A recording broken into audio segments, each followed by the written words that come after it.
자, 오늘도 우리 주님께서 허락하신 새날입니다. 우리 다 같이 찬송가 287장 우리 같이 하시겠습니다. 287장 예수 앞에 나오면 우리 같이 찬송하시겠습니다. 287장입니다.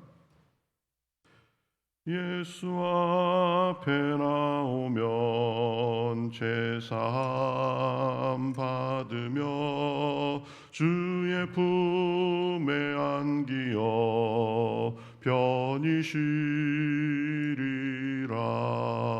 우리 주만 믿으면 모두 구원 얻으며 영생 복락 면류관 확실히 받겠네.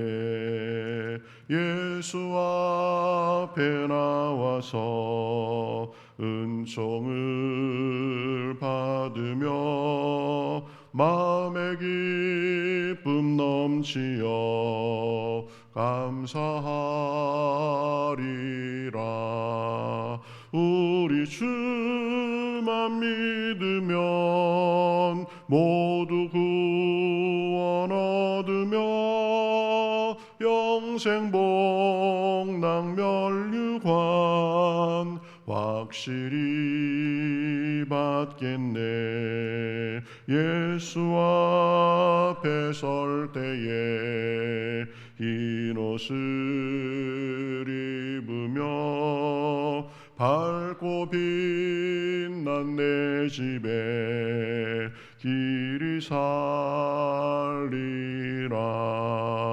우리 주만 믿으면 모두 구원 얻으며 영생 복락 면류관 확실히 받겠네. 2절 하시겠습니다. 예수 앞에 나와서 은총을 받으며 마음의 기쁨 넘치어 감사하리라. 우리 주만 믿으면 모두 구원 얻으며 영생 복락 면류관 확실히 받겠네. 예수 앞에 설 때에 흰 옷을 입으며 밝고 빛난 내 집에 살리라. 우리 주만 믿으면 모두 구원 얻으며 영생 복락 면류관 확실히 받겠네. 같이 기도하시겠습니다. 하나님 감사합니다. 지난 간밤에도 저희들을 지켜주시옵시고 오늘 이렇게 새날 새아침을 허락하시니 감사합니다. 우리가 자고 깨는 것, 우리가 이렇게 호흡하며 우리의 일상을 누리는 것, 이것이 주님의 은혜요 축복인 줄 믿습니다.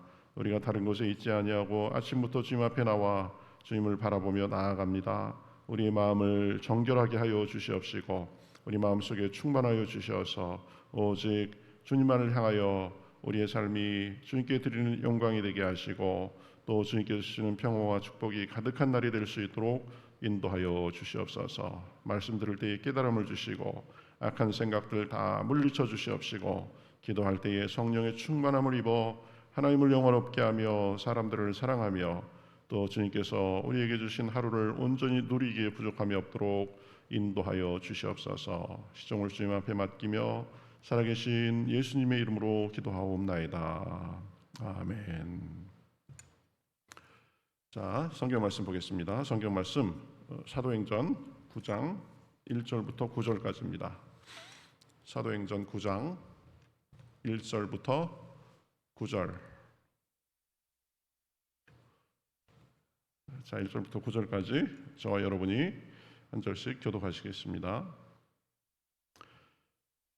사울이 주의 제자들에 대하여 여전히 위협과 살기가 등등하여 대제사장에게 가서 다메섹 여러 회당에 가져갈 공문을 청하니 이는 만일 그 도를 따르는 사람을 만나면 남녀를 막론하고 결박하여 예루살렘으로 잡아오려 함이라.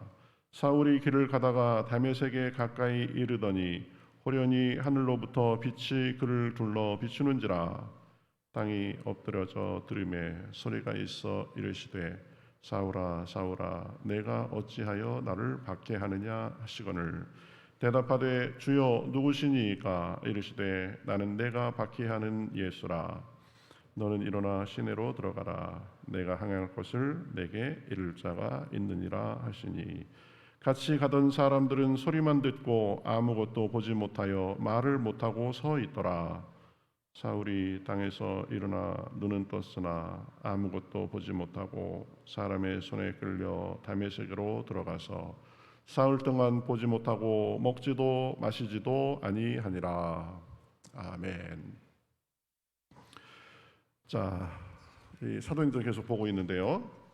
우리 지난 시간까지는 이제 성령이 임하신 후에 그 예루살렘에서 아주 성령의 능력과 교회의 성장이 폭발적으로 일어나고 그러니까 이제 그 종교 지도자들이 그 사람들을 시기해 가지고 결국은 스데반을 죽이고 그래서 예루살렘에서 박해가 심해져 가지고 이제 사도들을 제외한 모든 사람들은 예루살렘 밖으로 흩어져서 복음을 전하기 시작했다라고 했습니다. 그래서 빌립이 사마리아에 전도하고 또 에디오피아 내시도 이제 예수님을 믿게 되고 그런 걸 봤는데요. 자, 오늘은 드디어 이제 그 사울이 박해하러 가다가 예수님을 만나는 장면입니다. 1절부터 보면은 사울이 주의 제자들에 대하여 여전히 위협과 살기가 등등하여 대제사장에 가서 다메섹 여러 회당에 가져갈 공문을 청하니 이는 만일 그 도를 따르는 사람을 만나면 남녀를 막론하고 결박하여 예루살렘으로 잡아오려 함이라 이렇게 말합니다. 그러니까 사울이 보면은 아주 살기가 등등 위협과 살기가 등등했다 이렇게 표현하고 있습니다. 뭐 벌써 머릿속에 그려지시죠? 이 사울의 모습이 어땠을까? 아주 분노해가지고 이제 닥치는 대로 걸리기만 해봐라. 내가 너희들 다 잡아 넣어버리겠다. 그렇게 그런 모습이 상상이 되시죠?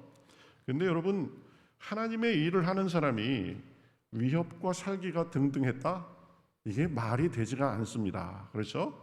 하나님 앞에 물론 의부는 있을 수 있고 정의감에 올바른 일을 하기 위해서 단호하게 행동할 때도 있지만 그러나 그 사람이 보이는 모습이 위협과 살기가 등등했다. 이것은 아직 덜 익은 것을 뜻합니다.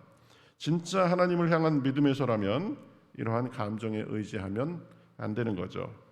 그것이 정말 하나님의 뜻인가? 내 감정인가? 내가 혹시 이렇게 생각하고 행하는 데 있어서 놓친 부분은 없는가?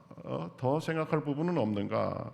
생각하며 기도하며 마음의 평정 속에서 해야 되는데 지금 사울은 감정이 굉장히 앞서 있는 모습을 볼 수 있습니다. 위협과 살기가 등등했다. 그러니까 그러한 부분에 있어서는 자기의 스승 가말리엘의 말이 맞는 거죠. 앞부분에 뭐라고 그랬어요?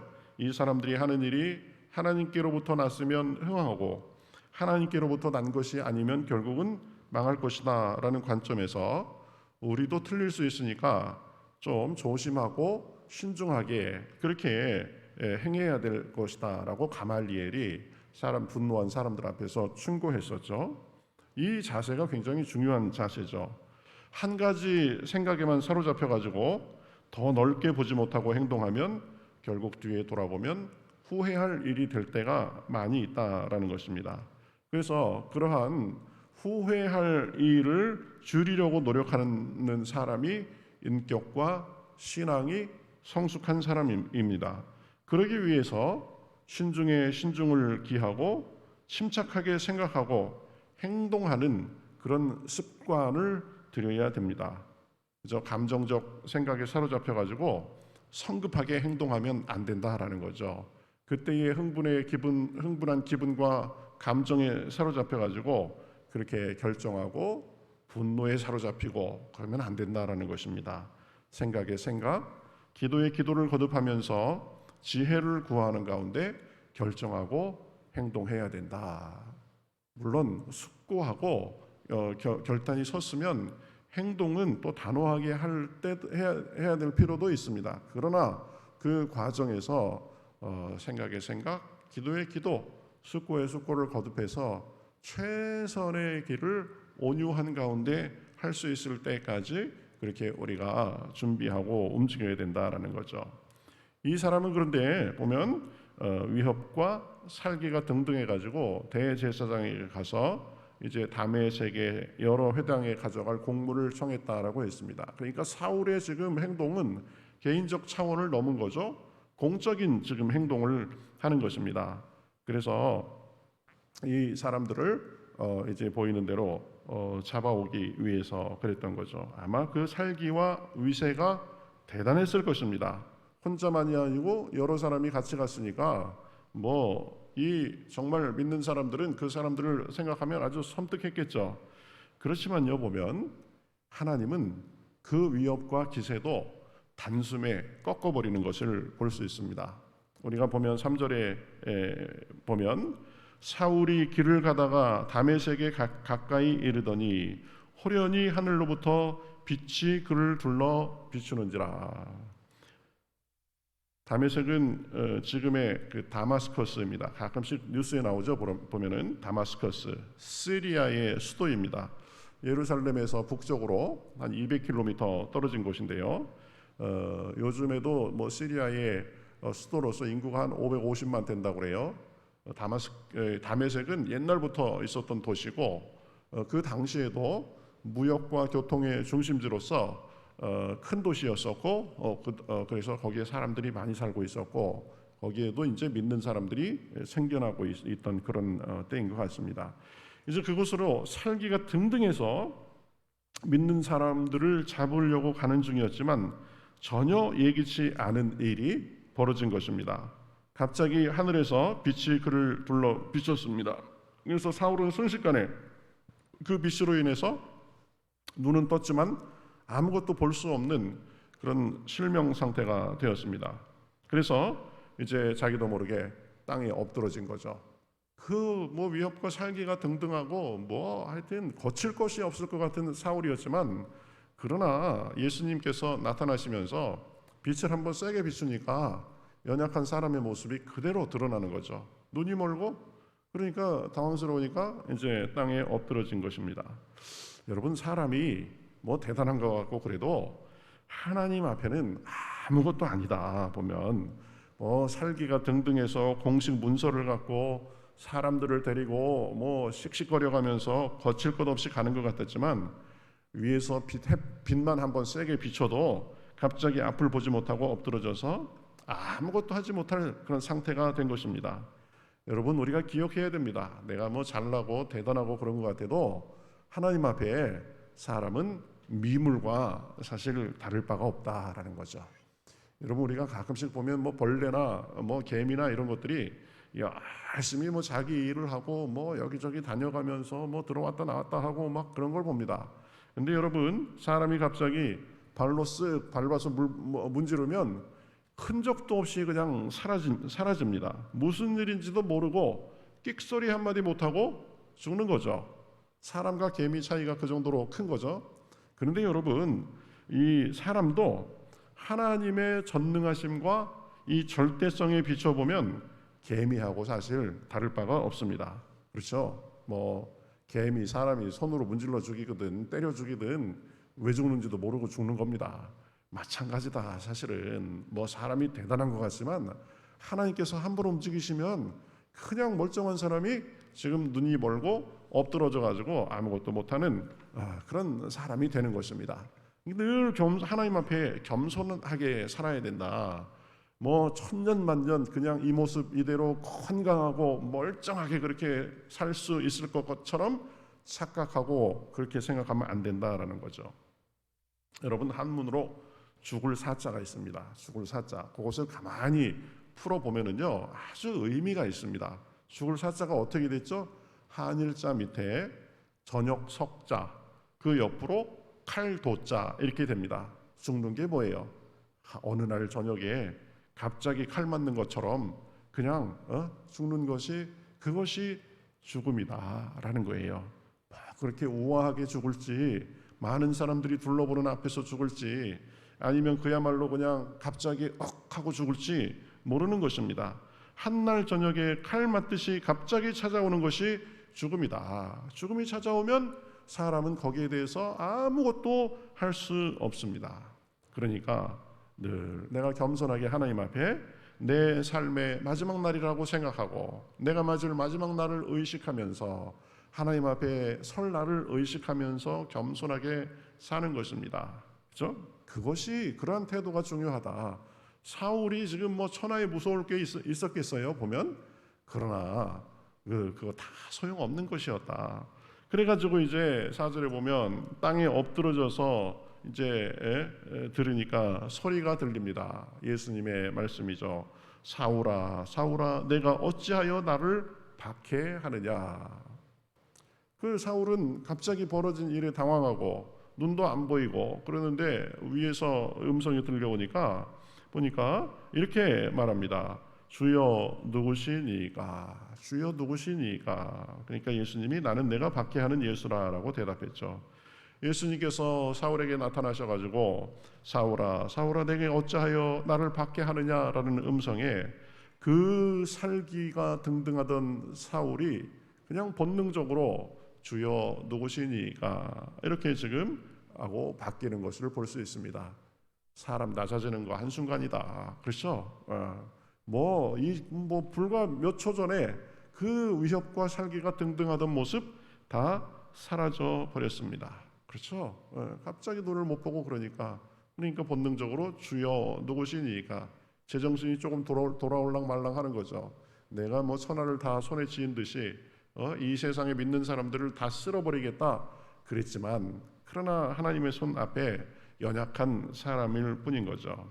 자, 그러한 일들이 벌어지는데 같이 가던 사람들은 소리만 듣고 아무것도 보지 못하여 말을 못하고 서 있었다. 뭐 어리둥절했겠죠. 갑자기 이 사람이 왜 이러나 그랬는데 음성이 들리고 그런 모습을 보면서, 그래서 이제 사울이 땅에서 일어나 눈은 떴으나 아무것도 보지 못하고 사람의 손에 끌려 다메섹으로 가서 사흘 동안 보지 못하고 먹지도 마시지도 아니하니라. 졸지에 이제 자기 스스로 걸어갈 수도 없는 사람이 된 것입니다. 눈은 떴으나 아무것도 보지 못해서 사람의 손에 끌려가서 가는 신세가 된 것입니다. 주님께서 평생 아마 그냥 그대로 놔두셨으면 아마 평생 앞을 보지 못하는 사람으로 뭐 살게 돼도 아무 할 말도 아무런 조치도 할 수 없는 그런 신세가 된 것이죠. 아마 사울은 마음에 굉장히 충격을 받았을 것입니다. 야, 내가 이게 어떻게 된 거냐? 갑자기 뭐가 번쩍하더니 내가 앞을 보지 못하고 내가 이 신세가 됐느냐? 그러면서 예수님이라는 그 음성이 들려왔는데 이게 꿈인지 생신지 뭔지 뒤죽박죽 돼 있었을 것입니다. 그래서 보면 사흘 동안 보지 못하고 먹지도 마시지도 못하게 됐다라고 말합니다. 밥이 넘어갔겠어요? 그렇죠? 잠도 못 잤을 겁니다. 아마 물도 안 넘어갔나 봐요. 그러니까 먹지도 마시지도 못했다. 그러면서 아마 끙끙 앓았을 것입니다. 자기의 몸보다도 내가 이게 어떻게 된 건가 해석이 안 됐을 것입니다. 그래서 많은 생각을 했을 거예요. 어떻게 된 일인가? 나는 내가 옳다고, 그래서 예수는 거짓이고 척결해야 될 대상이라고 생각했는데 그분이 정말 하나님의 아들이신가? 희미하게나마 이제 그 가능성을 생각할 수밖에 없게 됐겠죠. 정말 그렇다면 내가 지금 하나님께 벌 받는 건가? 나는 이제 평생 앞을 못 보는 사람으로 살아야 되나? 어찌 해야 되지? 어디서부터 잘못됐지? 별 생각 다 했을 것입니다. 그렇죠? 내가 이럴 줄 알았으면 내가 성급하게 행동에 앞서기 전에 더 기도하고 더 분별하고 했을 텐데 아마 스승 가말리엘의 말이 생각났을 것입니다. 스승님이 좀 더 신중하라 그럴 때 내가 그럴 걸. 이미 난 늦은 거 아닌가. 뭐 별 생각 다 들었겠죠.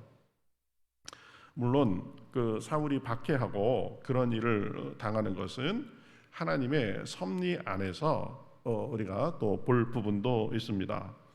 하나님께서 이 초대교회의 박해를 통해서 하나님께서는 이제 성령의 불길을 예루살렘 밖으로 지금 퍼뜨려 나가는 중이셨죠. 그래서 그 박해가 복음을 전파하는 수단이었을 것입니다.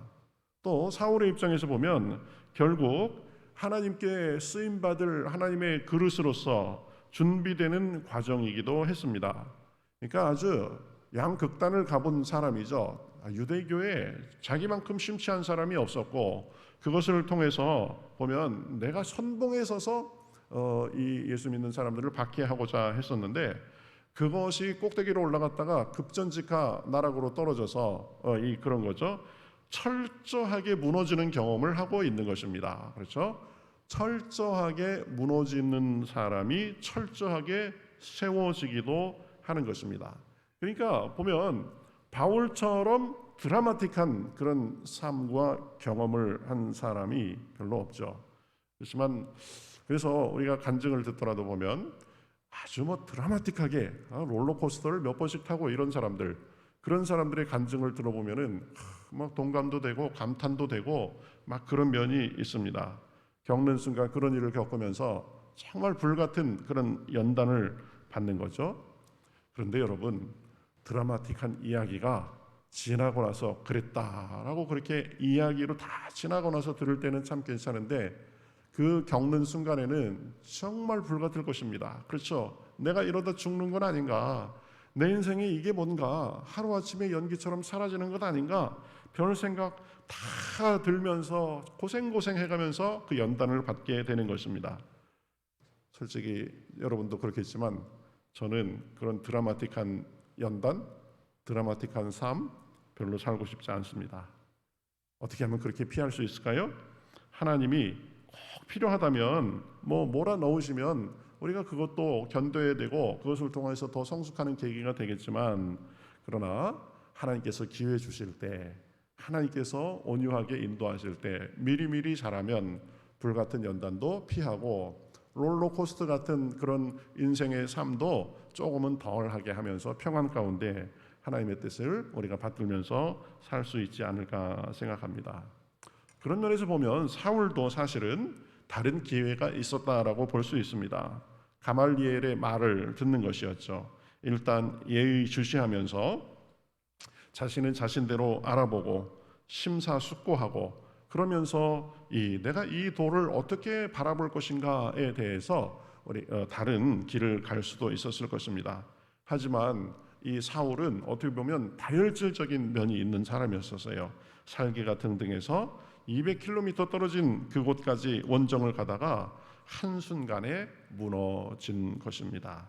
여러분, 하나님께서 기회를 주시고 하나님께서 때를 주실 때 그때마다 우리가 하나님의 뜻을 잘 분별해서 우리가 미리미리 잘하면 그렇게 이렇게 막 롤러코스터 같은 그런 드라마틱한 삶을 조금은 더 피할 수 있습니다. 제가 그전에도 여러 번 말씀드렸지만 정비신앙과 수습신앙이 있다라고 했습니다. 관리신앙과 뒤처리신앙이 있다라고 했죠. 그렇죠? 미리미리 하나님의 뜻을 잘 분별해서 미리미리 내가 평안할 때 내가 지금 안전할 때 이럴 때 미리미리 하나님 앞에 우리 할 바를 잘하면 그 삶에 큰 바람이 불지 않고 지나갈 수 있다.